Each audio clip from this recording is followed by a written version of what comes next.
The cost nobody puts on an invoice. There is a cost sitting inside most founder-led businesses that never appears on a P&L. It does not show up in a monthly report. Nobody sends an invoice for it. And because it is invisible in the accounting, most founders dramatically underestimate how much it is actually costing them. It is called founder dependence, sometimes called founder dependency. And it is what happens when the owner becomes the single point of failure in their own business. The price shows up in 4 different places. Number 1 is a growth ceiling set by one person's bandwidth. Number 2, margins absorbed by the founder's time. Number 3, higher turnover among capable people. And number 4, a lower valuation when buyers price the risk of the owner leaving. It is a structural cost that quietly compounds every week it goes unaddressed. Now, most content on this topic frames founder dependence as something you discover when you try to sell. That is the wrong frame. It is costing you right now, whether or not you ever plan to sell. That is what this video is actually about. I'm Fredrickson, founder of the COO Solution. So the question is, what actually counts as founder dependence? So before we get into the cost, it is worth being precise about what founder dependence actually means, because being involved in your business is not the same thing as your business being dependent on you. Founder dependence is a structural condition. It is what exists when the business cannot function at its normal level without the founder's active involvement. Decisions stall without your input. Processes break down when you are not available, and the team defaults to you, not because you want them to, but because the organizational infrastructure was never built to route things anywhere else. Being involved is fine.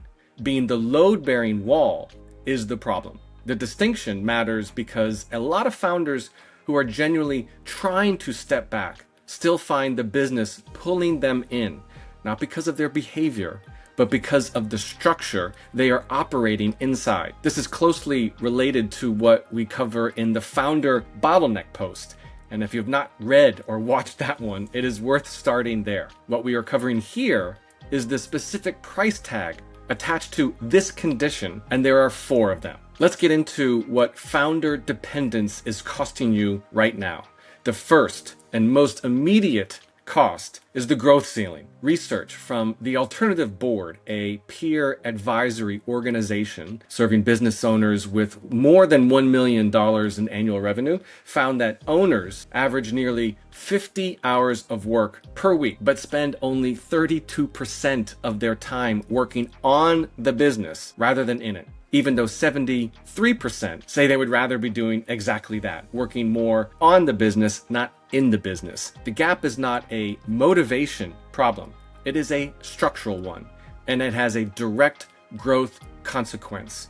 The business can only move as fast as the founder can personally process decisions. Every growth initiative is limited not by market opportunity, but by one person's available bandwidth. That is the growth ceiling. And it is not just theoretical. It is showing up in your work week right now. The second cost is capacity that does not actually expand when you hire. This is the one that surprises founders the most. They hire people to take things off their plate. The headcount grows. The organizational chart gets more complex. And yet the decision making still routes back to the same place. That is because founder dependence is not a staffing problem. Listen, adding more people without actually transferring ownership of systems and decision-making authority does not add capacity. It just adds to the payroll. The third cost is what it does to your best people. Capable team members who joined your company because they wanted ownership of real work start to feel the ceiling. Every meaningful decision routes upwards. Their initiative gets second-guessed or maybe even overridden. And over time, they stop bringing ideas because the ideas never go anywhere without the founder's direct involvement. And eventually, they leave. Gallup estimates that replacing A single employee costs between 1/2 and 2 times that person's annual salary. And Gallup puts the total cost of voluntary turnover at roughly $1 trillion a year. Founder dependence is not the only cause of turnover, but owner-dependent structure is one of the most consistent drivers of the kind of turnover that hurts most. Capable, initiative-driven people who had options and used them. The fourth cost is what it does to your margins, quietly and continuously. A 2025 study by Business.com of small business leaders found that operational inefficiencies consume an average of 6.5 hours of leadership time per week. That is 6.5 hours of the most expensive time in the business. The founders being consumed by operational drag rather than directed toward growth. That is not a future problem. That is a weekly margin cost that most founders have never actually calculated because it does not appear on any report. Now, what happens to the business if you step away? Here is a diagnostic worth doing, honestly. If you stepped away from the business for 6 months, not a vacation, a genuine absence, what would actually happen?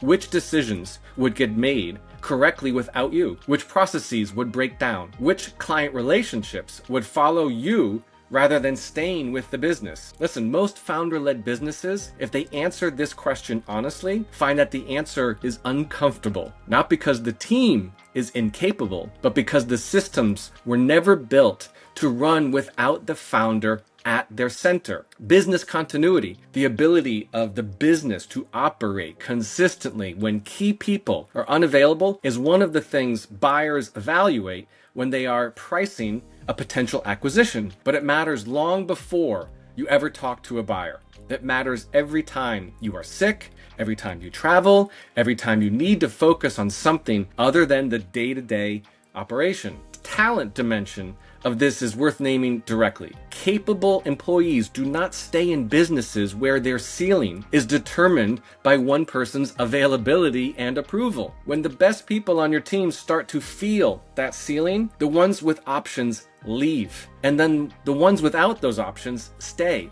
which creates a different problem. So let's go further. What founder dependence is doing to what your business is worth? Listen, if you ever plan to sell your business, bring in outside capital, or transfer it to a partner or family member, founder dependence has a direct valuation consequence. Valuation practice for private companies commonly applies a key person discount when a single individual drives a disproportionate share of the business's profitability, relationships, or operational continuity. The conservative attributable range in established valuation literature is roughly 10 to 25%, with the upper end typical of heavily owner-dependent small businesses. Now, you will find much larger figures cited elsewhere, but those numbers are largely and originate in marketing content from exit planning firms and M&A advisors, and they are not settled on research. The 10 to 25% range is the honest and attributable figure. But here's what matters most for this conversation. Even if you never plan to sell, the same structural weaknesses that create a valuation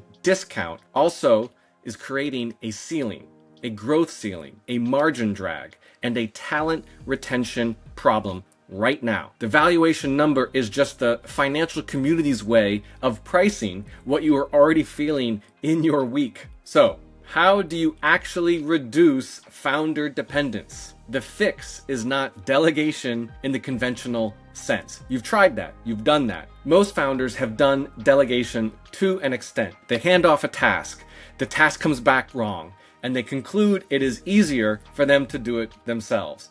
That conclusion is understandable and leads to exactly the wrong lesson. Delegating a task creates temporary relief. Transferring ownership of a system creates structural change. A system has a documented process, a defined owner, and accountability attached to an outcome rather than to the founder's own involvement. And when the team owns the system rather than waiting for just task assignments, the business develops the capacity to function independently and at a higher level. The word that matters here is organizational resilience, the ability of the business to absorb change, maintain continuity, and keep moving when any individual, including the founder, is unavailable. Resilience is not a personality trait. It is a structural property, and it is built by transferring systems, not tasks. This is the work a fractional COO does inside a founder-led business. The COO Solution is a fractional COO firm that places experienced